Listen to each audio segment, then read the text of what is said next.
Accused and victim के बीच का difference जानते हैं? या आपने सुना है कि lawyer and public prosecutor same नहीं होते? Yes, hello and welcome back to this channel Padhaku Log. आज के इस वीडियो में हम बात करने जा रहे हैं उन सारी पार्टीज के बारे में जो एक क्रिमिनल केस में इन्वॉल्व होती है।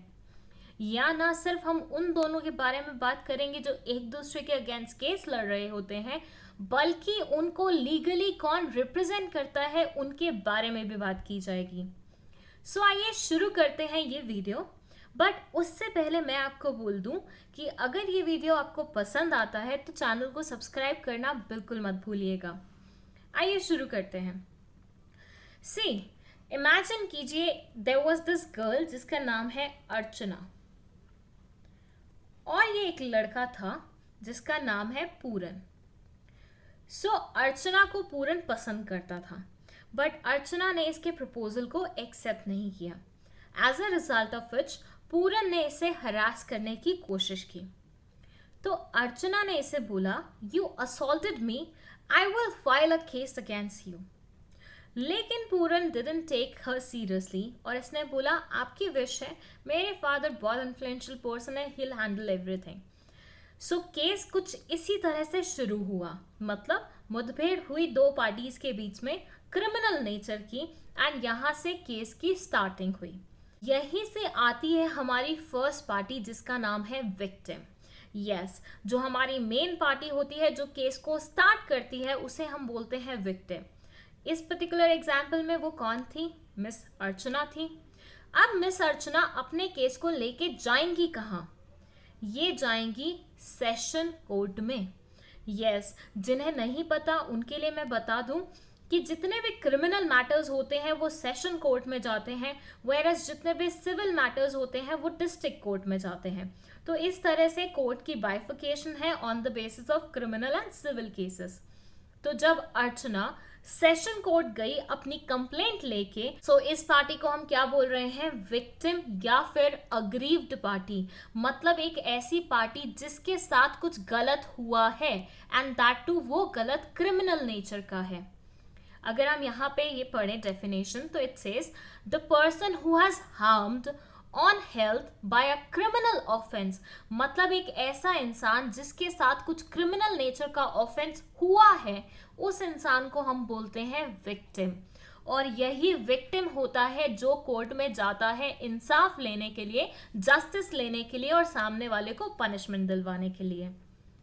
अब अगर हम बात करें सेकंड पार्टी के बारे में, तो सेकंड पार्टी है अक्यूज्ड या फिर इसको हम बोलते हैं डिफेंडेंट। अब इस केस में वो कौन थे? इस केस में मिस्टर पूरन यहाँ पे हमारे क्या थे? अक्यूज थे। यहाँ पे इनके ऊपर क्या लगी है? एक एक्यूजेशन लगी है, एक इल्जाम लगा है। तो ऐसी पार्टी जिसके ऊपर इल्जाम लगा होता है उसे हम बोलते हैं अक्यूज।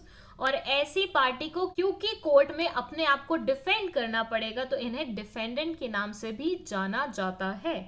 अगेन ये भी कहा है, सेशन कोर्ट के द्वारा इनके पास नोटिस जाएगा और ये क्या बन जाएंगे? अक्यूज बन जाएंगे और इनके अगेंस्ट क्रिमिनल प्रोसीडिंग स्टार्ट हो जाएगी। सो ऐसा इंसान जिसके अगेंस्ट क्रिमिनल प्रोसीडिंग स्टार्ट होती हैं उसे हम बोलते हैं अक्यूज या फिर डिफेंडेंट। सो हमने अभी तक दो पार्टीज पढ़ी हैं। वन इज विक्टिम जिसने केस स्टार्ट किया था, सेकेंड इज अक्यूज जिसके अगेंस्ट केस लगा हुआ है। But what about their legal representatives? क्या इनके कोई नाम नहीं है लॉ में? बिल्कुल है। यहाँ पे आप देख रहे हैं दो साइड्स के लीगल रिप्रेजेंटेटिव्स। ये भाई साहब रिप्रेजेंट करने वाले हैं अर्चना को और ये रिप्रेजेंट करने वाली हैं पूरन को। तो उसी के बेसिस पे इनका भी नाम रखा गया है।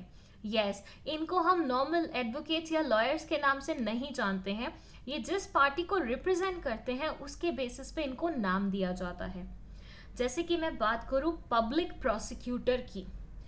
अब आपने सुना होगा अक्सर कि जब भी किसी इंसान के अगेंस्ट क्रिमिनल प्रोसीडिंग स्टार्ट होती हैं तो वो एक सिंगल इंसान का दोषी ना मान के पूरी सोसाइटी का दोषी माना जाता है।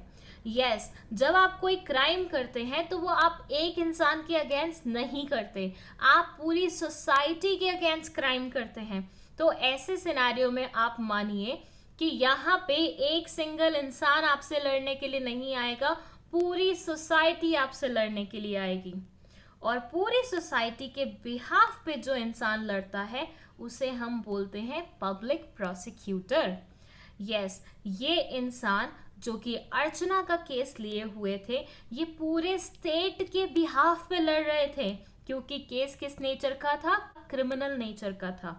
दोबारा से बता देती हूँ, जब भी कोई क्राइम होता है वो एक इंडिविजुअल के अगेंस्ट नहीं होता है, वो हमेशा सोसाइटी के अगेंस्ट होता है, स्टेट के अगेंस्ट होता है।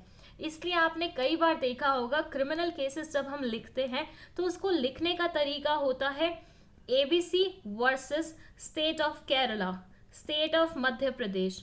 क्यों ऐसा क्यों लिखा जाता है? केस का नाम ऐसे क्यों लिखा जाता है?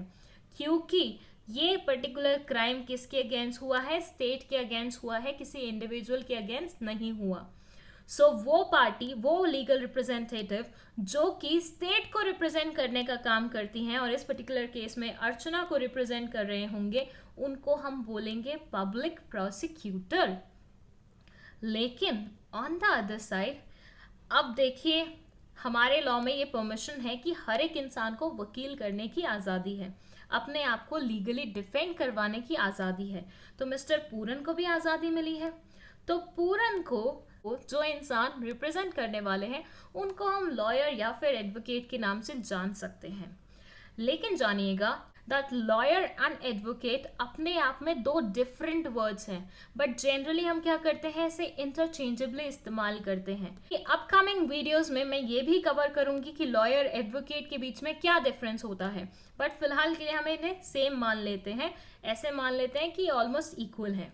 सो पूरन को रिप्रेजेंट करने वाली इंसान जो होंगी, डिफेंडेंट को रिप्रेजेंट करने वाली जो इंसान होंगी, उनको हम एडवोकेट या लॉयर के नाम से जान लेंगे। सो ओवरऑल हमने 4 पार्टीज पढ़ी हैं। वन इज अक्यूज, जिसके अगेंस्ट केस स्टार्ट हुआ है। वन इज विक्टिम, जिसने केस स्टार्ट करवाया है या फिर जिसके फैमिली मेंबर्स ने केस स्टार्ट कराया है, क्योंकि समटाइम्स क्या होता है, विक्टिम की डेथ भी हो जाती है, तो उस सिनेरियो में उसके फैमिली मेंबर्स आके केस लगवाते हैं। उसके अलावा हमने पढ़ा पब्लिक प्रोसिक्यूटर एंड हमने फाइनली पढ़ा लॉयर। सो ये 4 मेन पार्टीज होती हैं जो किसी भी क्रिमिनल केस में इन्वॉल्व होती हैं।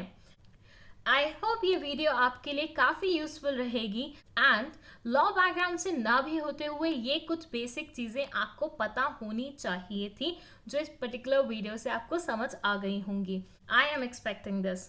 बट इन केस आपको किसी भी तरह का डाउट है, आप कमेंट सेक्शन में लिख सकते हैं। आप चैनल को सब्सक्राइब कर सकते हैं ऐसी और बहुत सारी वीडियोस के लिए। एंड अगर आपको हमें सोशल मीडिया पे फॉलो करना है तो उनका भी लिंक हमने कमेंट सेक्शन में दिया हुआ है। Thank you so much for watching this video.